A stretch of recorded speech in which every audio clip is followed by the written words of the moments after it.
really. I kind of find interest in everything, any time period. There's always interesting aspects of it, so pretty broad. Okay.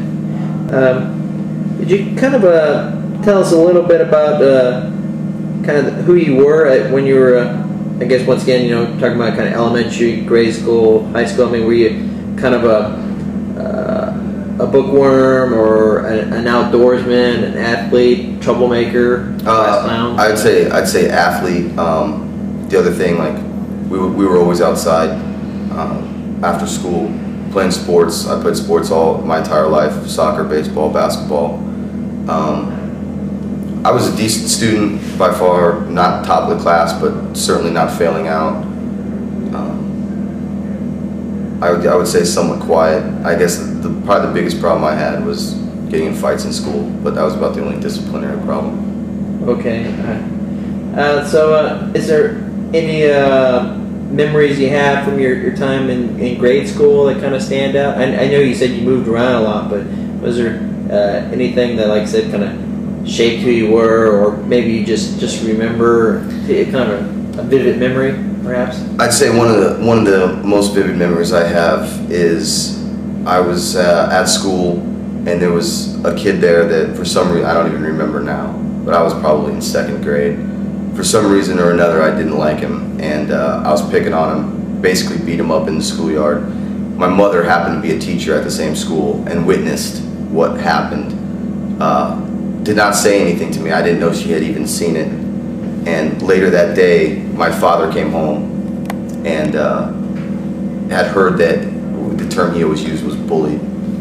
And he had found out that I had bullied another child, and he made me not forget that. Oh, so what was your punishment? I guess it was kind of the traditional... I'll just say that my dad bullied me around the room for a while. Okay. And your days of bullying were kind of over. Absolutely. I never forgot that lesson. That's what he was always big on. My father never had a problem with me fighting as long as I never started to fight. Okay. So, kind of hard lessons from a hard man. Something like that. Okay. Same thing. I mean, anything from your junior high? I guess, you know, junior high school experience. I mean, I think you told me earlier in high school you played soccer. Correct. Okay. No, just basic, pretty decent high school experience. Like I said, I got pretty decent grades. Had a lot of fun on the weekends. Small town environment. So. Small town. Where were you at that time? My last 3 years of high school, I was in a town called Breeze, Illinois. Breeze, Illinois. What kind of town was it? Small, probably about 5,000 people. Very farm oriented, very community oriented. So, you know, at that age, 16, 17, running around causing trouble, you get away with a lot more, just not in a bad way, but the parents aren't concerned that much about security. It's a very safe environment, and it's certainly not like growing up in a big city. Everyone knows each other, so as a kid running around, the parents have a lot of trust in the community to take care of their kids. Was this kind of a difficult time for you? Because, I mean, it sounds as if South Korea, Quantico, I mean, it seemed like there was always a lot of, you know, stimuli and whatnot. Was it difficult? It was extremely difficult at first. I left St. Louis my freshman year and absolutely did not want to move to Illinois. I had pictures of, like, tractors driving down the main street in my head. And, I mean, it's not far off, but it's still a good place. But I was extremely upset. Like you said, not very much stimuli compared to what I was used to, but came to appreciate it for what it was, and that was seeing the other side of what it's like to grow up in a town where your grandparents live 2 houses down. You can see them every day, whereas I was used to seeing my grandparents maybe once a year. Okay. Well, I guess I'm a little confused. Your dad was in the military. It doesn't sound like there was a military installation. I mean, a town of 6,000 doesn't sound like your traditional town outside of a military base. Yeah, it's actually right outside of Scott Air Force Base in Illinois. His last command was a joint command, so he was one of just a handful of Marines working on the Air Force Base with the Air Force. The Army had representatives, and basically just all of them working together at that base. Okay, and this was your last duty station. Your dad. That was his last duty station, correct? He ended up retiring as what? Lieutenant Colonel. Lieutenant Colonel. Okay. So you graduated high school. Really anything significant, any kind of achievement other than, you know, like I said, soccer, or any kind of academic awards? No, nothing too spectacular. I was actually, when I was leaving college, I actually had an Army ROTC scholarship.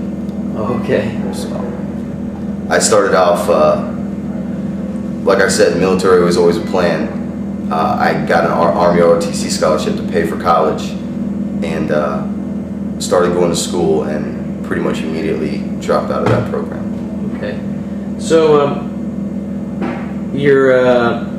so military was something you always wanted to do, even though your grandfather told you the story of being sent on missions where you're being sent to die, and the fact that everyone was in the military, I assume that could either push you away or toward. So what were your feelings about the military? I think I just had a very unskewed point of view. I knew the realities of it. I knew what it meant to be a military family, moving around, not being able to set down roots. I also understood that, you know, in the Marine Corps you don't work normal hours. You're not 9 to 5. You're not coming home to kids every day. So I definitely understood the realities of it.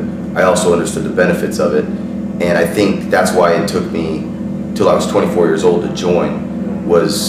I was finally able to accept that, yes, now at this point in my life, I'm willing to sacrifice that ability, that freedom of choice, that thinking of yourself type mindset.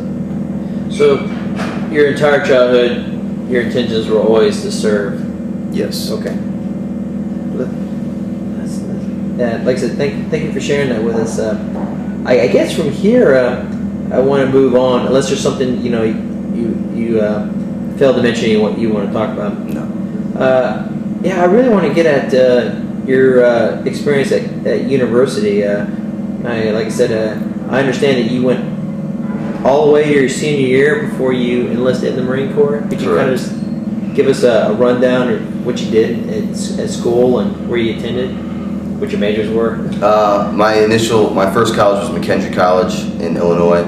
What was that? McKinley College? McKendree, okay. Yes, sir. McKendree. It was not my first choice of college, and being 18, was not happy.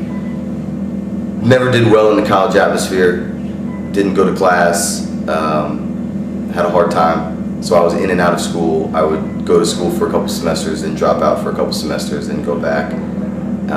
Then following McKendree, went to Southern Illinois University in Carbondale and Southern Illinois University in Edwardsville.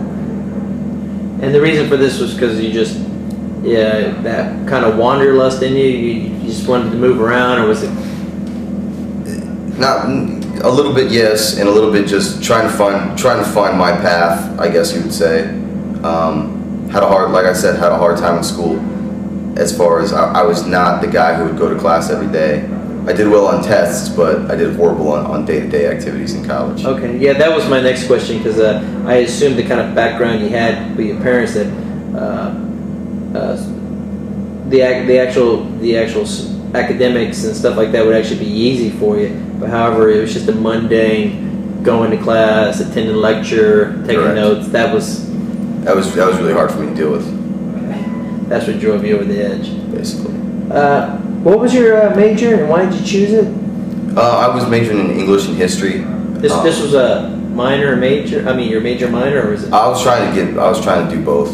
Oh, this was majors. This was a double major. Correct. Attempting.